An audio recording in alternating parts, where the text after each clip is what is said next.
സദ്യയിലൊക്കെ വിളമ്പണ പുളിശ്ശേരിക്ക് ഒരു പ്രത്യേക ടേസ്റ്റ് ഉണ്ട്.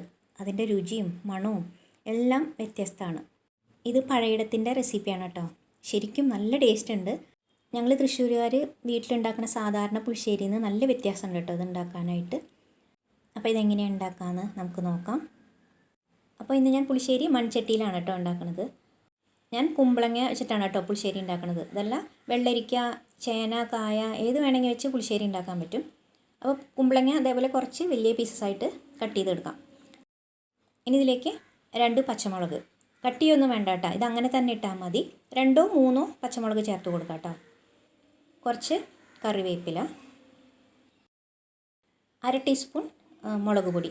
അപ്പോൾ എരിവ് കൂടുതൽ വേണമെന്നുണ്ടെങ്കിൽ 1 ടീസ്പൂണൊക്കെ ചേർത്ത് കൊടുക്കാം കേട്ടോ. ഇനി ഇതിലേക്ക് 1/2 ടീസ്പൂൺ കുരുമുളക് പൊടി, ആവശ്യത്തിന് ഉപ്പ് ചേർത്ത് കൊടുക്കാം. ഒരു ചെറിയ ടീസ്പൂൺ മഞ്ഞൾപ്പൊടി.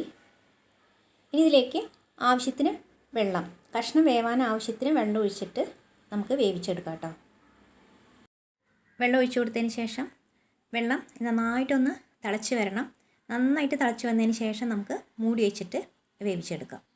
ഇനി പുളിശ്ശേരിക്ക് വേണ്ടിയിട്ടുള്ള അരപ്പ് റെഡിയാക്കി മാറ്റി വയ്ക്കാം. അതിന് വേണ്ടിയിട്ട് അരമുറി തേങ്ങ എടുത്തിട്ടുണ്ട് കേട്ടോ. അപ്പോൾ ഞാൻ കൊത്തായിട്ടാണ് എടുത്തേക്കുന്നത്, എന്തായാലും അരയ്ക്കാനല്ലേ പോണത്. ഇനി ഇതിലേക്ക് 1/2 ടീസ്പൂൺ ജീരകം ചേർത്ത് കൊടുക്കാം.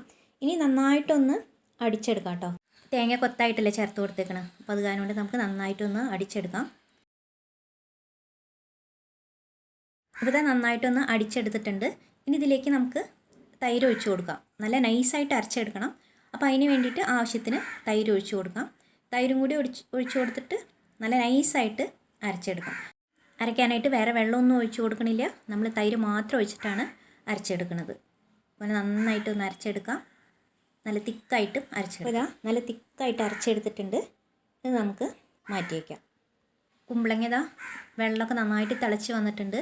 ഇത് നമുക്ക് മൂടി വെച്ചിട്ട് വേവിച്ചെടുക്കാം. അപ്പോൾ കുമ്പളങ്ങ വേവാനായിട്ട് ഒരു 10 മിനിറ്റൊക്കെ പിടിക്കും കേട്ടോ. ഇപ്പോൾ ഏകദേശം ഒരു 10 മിനിറ്റൊക്കെ ആയിട്ടുണ്ട്. കുമ്പളങ്ങ നന്നായിട്ട് വെന്ത് വന്നിട്ടുണ്ട്. ഇപ്പോൾ കണ്ടാലറിയാം കുമ്പളങ്ങയിലെ വെള്ളം ഏകദേശമൊക്കെ ഒന്ന് വറ്റി വന്നിട്ടുണ്ട്. ഇനി ഇതിലേക്ക് നമുക്ക് അരച്ച തേങ്ങ ചേർത്ത് കൊടുക്കാം. തേങ്ങ അരപ്പ് ചേർത്ത് കൊടുത്തതിന് ശേഷം നന്നായിട്ടൊന്ന് തിളച്ചിട്ട് തേങ്ങയിലുള്ള വെള്ളമൊക്കെ വറ്റി വരണം. അതുപോലെ തന്നെ തേങ്ങ നന്നായിട്ട് വെന്ത് വരണം. അപ്പോൾ അതിന് വേണ്ടിയിട്ട് നമ്മൾ നന്നായിട്ട് ഇങ്ങനെ ഇളക്കിക്കൊണ്ടേയിരിക്കുക. തേങ്ങയിലെ വെള്ളമൊക്കെ ഒന്ന് വറ്റി വരട്ടെ, നന്നായിട്ട് ഇളക്കി കൊടുക്കാം. കറി നന്നായിട്ട് തിളച്ച് തുടങ്ങിയിട്ടുണ്ട്. ഇനി ഒരു 5 മിനിറ്റൊക്കെ നേരം പിടിക്കും കേട്ടോ ഈ തേങ്ങയിലെ വെള്ളമൊക്കെ ഒന്ന് വറ്റിയിട്ട് വരാനായിട്ട്. തേങ്ങയിലെ വെള്ളമൊക്കെ ഒന്ന് വറ്റി വരുന്ന സമയം കൊണ്ട് നമുക്കിതിലേക്കുള്ള തൈര് അടിച്ചെടുക്കാം. അപ്പോൾ ഈ പുളിശ്ശേരിയിൽ നമ്മൾ എത്ര ഗ്രേവി വേണോ അതിനനുസരിച്ചിട്ട് തൈരാണ് കേട്ടോ ചേർക്കണത്. തൈര് നന്നായിട്ടൊന്ന് അടിച്ചെടുക്കാം. വെള്ളമൊന്നും ചേർക്കണ്ട, നന്നായിട്ട് അടിച്ചെടുത്താൽ മതി. അപ്പോൾ ഞാൻ ഇതേപോലെ മത്ത് വെച്ചിട്ട് അടിച്ചെടുക്കുകയാണ്. അതുകൊണ്ടാണ് പറഞ്ഞത് തേങ്ങയിലെ വെള്ളമൊക്കെ നന്നായിട്ട് വറ്റിയതിന് ശേഷം നമ്മൾ ഈ തൈര് ഒഴിച്ചാൽ മതി. ഗ്രേവിക്ക് അനുസരിച്ചിട്ട് തൈര് ഒഴിച്ച് കൊടുക്കാം. ഞാൻ നന്നായിട്ട് അടിച്ചെടുത്തിട്ട് മാറ്റി വയ്ക്കുകയാണ്. അപ്പോൾ നമ്മുടെ പുളിശ്ശേരിയിലെ വെള്ളമൊക്കെ ഒന്ന് വറ്റി വന്നിട്ടുണ്ട്. ഇനി ഇതിലേക്ക് നമുക്ക് തൈര് ഒഴിച്ച് കൊടുക്കാം. നമ്മുടെ ഗ്രേവിക്ക് ആവശ്യത്തിന് തൈര് ഒഴിച്ച് കൊടുക്കാം. ഇങ്ങനെ തൈര് ഒഴിച്ച് കൊടുത്തു കഴിഞ്ഞാൽ പിന്നെ നമ്മളിങ്ങനെ ഇളക്കിക്കൊണ്ടേയിരിക്കണം. അതിങ്ങനെ പിരിഞ്ഞു പോകുന്നില്ല കേട്ടോ. നമ്മൾ ഈ തേങ്ങയും കൂടി ചേർത്തേക്കണ കാരണം കൊണ്ട് പിരിഞ്ഞു പോകുന്നില്ല. അങ്ങനെ ഇളക്കിക്കൊണ്ടേയിരിക്കുക. ഇളക്കിയിട്ട് നമ്മൾക്ക് എത്ര ഗ്രേവി വേണോ അതിനനുസരിച്ചിട്ട് തൈര് ഒഴിച്ച് കൊടുക്കാം. നന്നായിട്ട് അടിച്ചിട്ടുള്ള തൈര് ഒഴിച്ച് കൊടുക്കണം കേട്ടോ, കട്ടയൊന്നും ഉണ്ടാവാൻ പാടില്ല.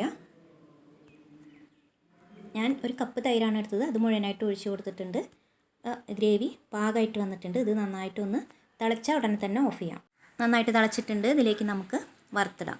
വറുത്തിടാനായിട്ട് കടുക്, ഉലുവ, ഉണക്കമുളക്, കുറച്ച് കറിവേപ്പില ഇതെല്ലാം കൂടി വറുത്തിട്ടതിന് ശേഷം തീ ഓഫ് ചെയ്യാം. കൂടെ തന്നെ കുറച്ച് ഉലുവ പൊടിച്ചതാണ് കേട്ടോ, ഉലുവ വറുത്ത് പൊടിച്ചത്, അതും കൂടെ ചേർത്തിട്ട് നന്നായിട്ടൊന്ന് ഇളക്കുക. നമ്മുടെ സദ്യ സ്റ്റൈലിൽ ഉള്ള പുളിശ്ശേരി റെഡി ആയിട്ടുണ്ട്. ശരിക്കും നല്ല ടേസ്റ്റ് ഉണ്ട് കേട്ടോ. നമ്മൾ ശരിക്കും സദ്യയിൽ നിന്ന് കിട്ടുന്ന പോലെ തന്നെ ഉണ്ട്. കറക്റ്റ് നമ്മൾ ഈ പറഞ്ഞ പോലെ തന്നെ ഉണ്ടാക്കണം. അപ്പോൾ നല്ല ടേസ്റ്റ് ഉണ്ടാവും. അതുപോലെ തന്നെ തൈര് എടുക്കുമ്പോൾ കുറച്ച് പുളിയുള്ള തൈര് എടുക്കുക കേട്ടോ. നിങ്ങളെല്ലാവരും ഉണ്ടാക്കി നോക്കിയിട്ട് അഭിപ്രായം പറയാൻ മറക്കരുത്. ഇഷ്ടമായെങ്കിൽ ഷെയർ ചെയ്യണം, കമൻറ്റ് ചെയ്യണം, ചാനൽ സബ്സ്ക്രൈബ് ചെയ്യണം. അടുത്ത വീഡിയോയിൽ കാണാം.